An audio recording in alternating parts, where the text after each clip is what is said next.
Hello guys. I know it's a bit soon to be doing another career biography, but I figure it's Christmas. One of my favorite Christmas movies is the A Christmas Carol. But my one of my favorite interpretations of it, I still got to see other ones, but one of my favorites is the George C. Scott version, which I did review on a channel.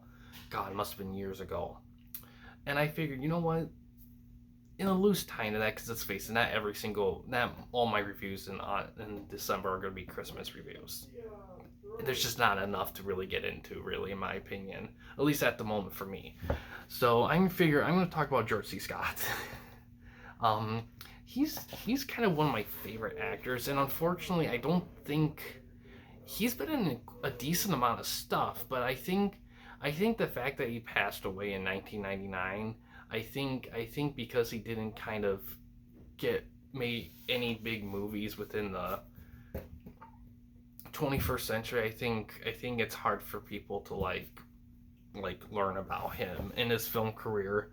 And he wasn't usually a leading man. Now I think about it, he was never in that kind of role. So that that's probably had something to do with it. But yeah, we're gonna grab my laptop closer here. So we're gonna do some reading here.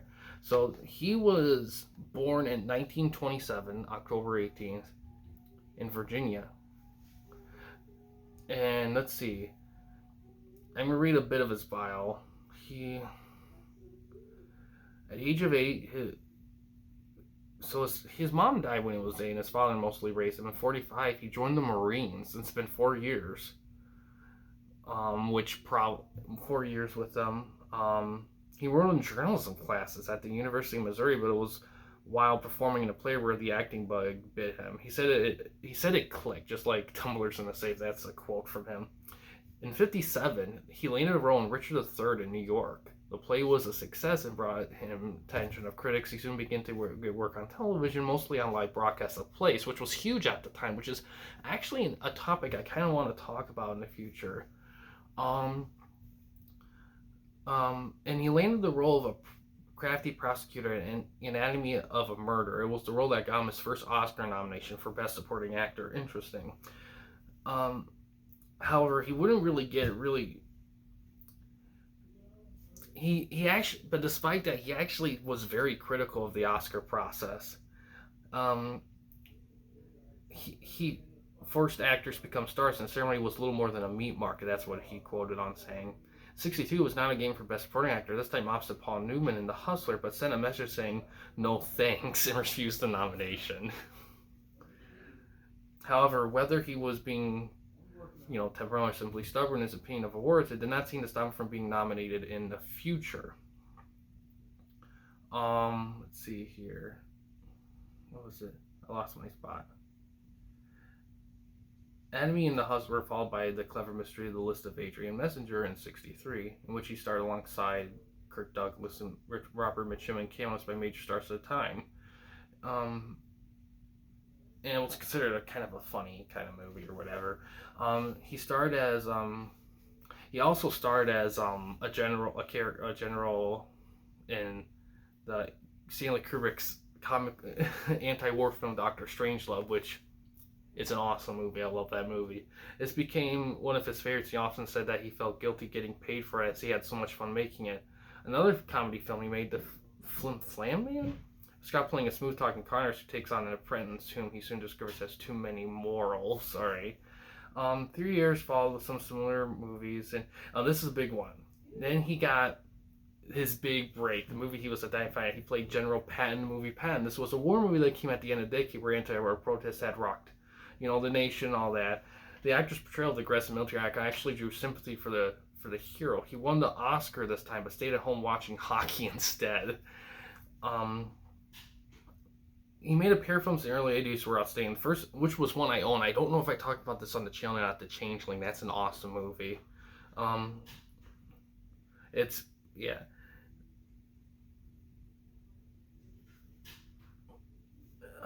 He also starred in the movie Taps, which is an interesting movie. Played the head of a military academy who, that students take over. He kept up in stuff and later in his life. Mentions Christmas Carol. acclaimed performance on the Broadway version of Death of a Salesman. He voices some animated stuff. Some co-starred in some television remakes of classic films like 12 Angry Men and Inherit the Wind.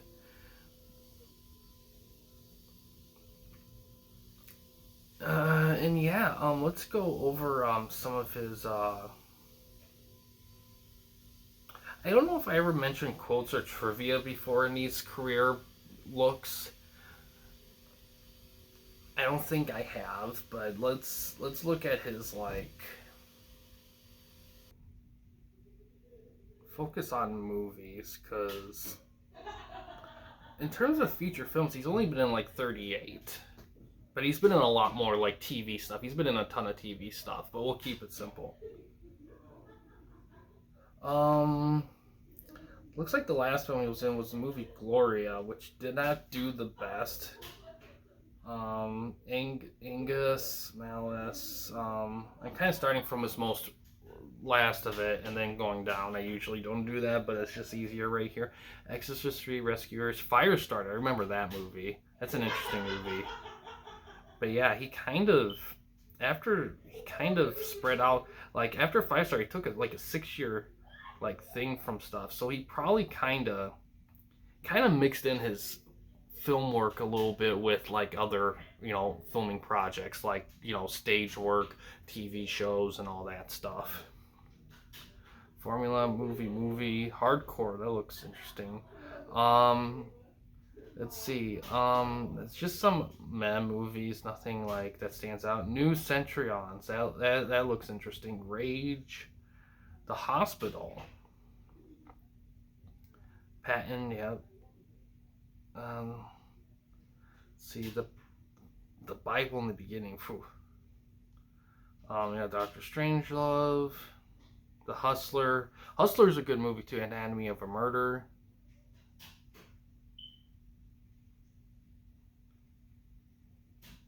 But yeah, very interesting film, very interesting career. I think what I like about George C. Scott is, you see, there's certain actors where they get intense and they get really like yelly. It's like super fun to watch. Al Pacino's one of those guys. Like there's certain actors they perfected the art of like yelling, and George C. Scott's one of them. And here's the thing: believe it or not, if you the movies I see him, he doesn't really yell. But I think another thing George C. Scott does really well in is just playing like this kind of like like these guys that seem to be like these guys that aren't like a really cold-hearted characters. He's kind of like a rat, he's kind of like a really like raspy version of like Jason Isaacs in The Patriot, where he plays like this villainous British colonel, and he is like one of my most he nails like just an evil bastard down in that one. And George C. Scott, he has that knack for it too. He doesn't play bad guys that often. He kind of plays a mixture of roles, but he just has that conviction, that X factor that really makes everything seem like that's the role right there. That's like that character's real, that kind of thing. Um, he was in a lot of good movies. I think the thing with George C. Scott is that he was never really he did lead in some movies and some stuff. He did do that, but he never really. I always felt like he got big when he was like a little older. Like he was born in 27. His breakout film was like 59, so he was like late 20s, early 30s before he made it big. So he was never like, he always played like the older roles. He never played like young people, you know, which is fine, but it's just something to note that it's kind of like it's kind of like the Morgan Freemans or whatever or Liam Neeson's when they don't get like mega star huge till they're like old. It's just one of those things. I think what I love most about his movies too is like he acts like he just knows.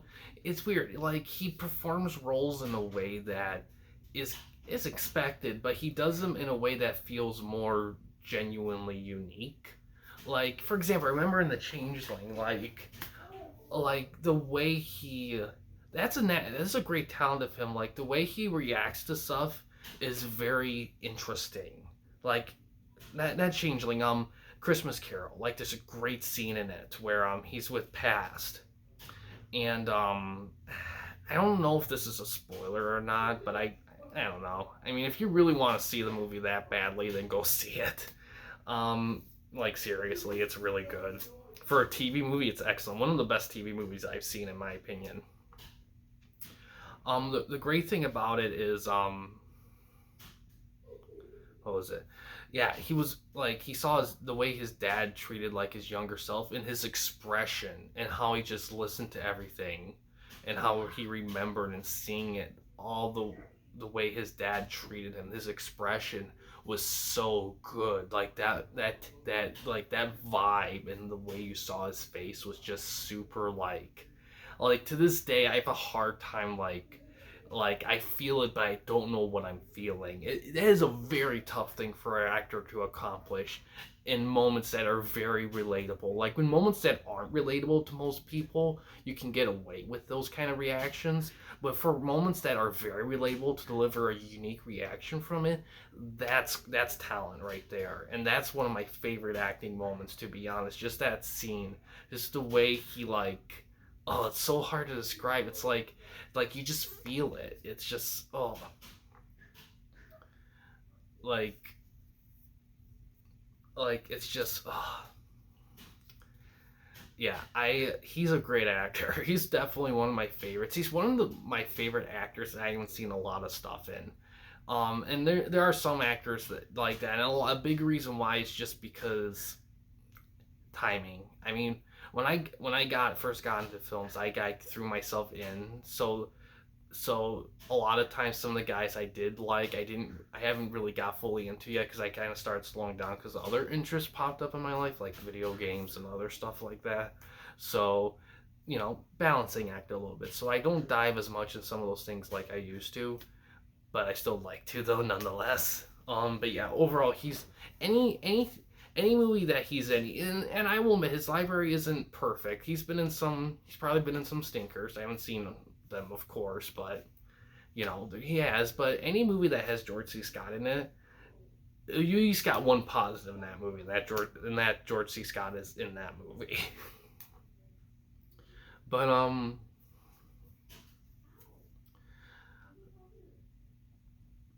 But yeah, that's all I gotta say about him. Like again, I don't remember if I used trivia or quotes from like previous things or not. I don't know if I'm gonna make that a thing or not. I don't know. I'm sorry being a little inconsistent with it. If I never have, then I'm my gut's right. If I'm wrong, then I guess I guess ask me in the comments or something to do something. And speaking of which, but yeah, a lot of his movies are kind of around. If you're gonna watch any of them right now, I recommend A Christmas Carol for sure. If you want his overall best work, I'd say either I think Patton is like his overall thing because he's a lead in that, but I also enjoy his stuff in Doctor Strangelove and The Hustler, but that's not really his movie. It's kind of more of a Paul Newman movie. He's just kind of one of the characters there. Um, Doctor Strangelove, it's kind of the same thing, but I think he has a bigger role in that one. To be honest, really, I've seen Patton. I like Patton, but when I watched it, I don't think I got as into it as I thought I would. And I think a big reason why is because I didn't know what I was expecting going in, so I kind of didn't know like how to approach the film. I feel like it'd be different now if I rewatched it, but that could probably be his best work. Um, but I think personally, my favorite of his is definitely A Christmas Carol as of this moment right now. Changeling is good too. I definitely recommend Changeling. But yeah, I think Christmas Carol just captures everything that George C. Scott does great as an actor all in one movie. Because some movies he's definitely more yelly, some movies he's definitely more humorous, and some movies he's definitely more playing it kind of steady. This film, The Christmas Carol, kind of showcases a decent amount of them, so I definitely recommend that. But yeah, overall, definitely, definitely great actor. Definitely recommend his work for sure. But yeah, guys, thanks for watching. In case you want to chat with me, Mike, or anyone else at the Campy Company, you don't want to use the YouTube comment section, we do have a couple options. The first one is we have a Discord channel. You can find a link to that in the About page / About section of our channel. We also have a discussion tab on our channel as well. You can access that through a PC or laptop computer. But yeah, guys, thanks for watching. Please subscribe and like the videos, and have a good day.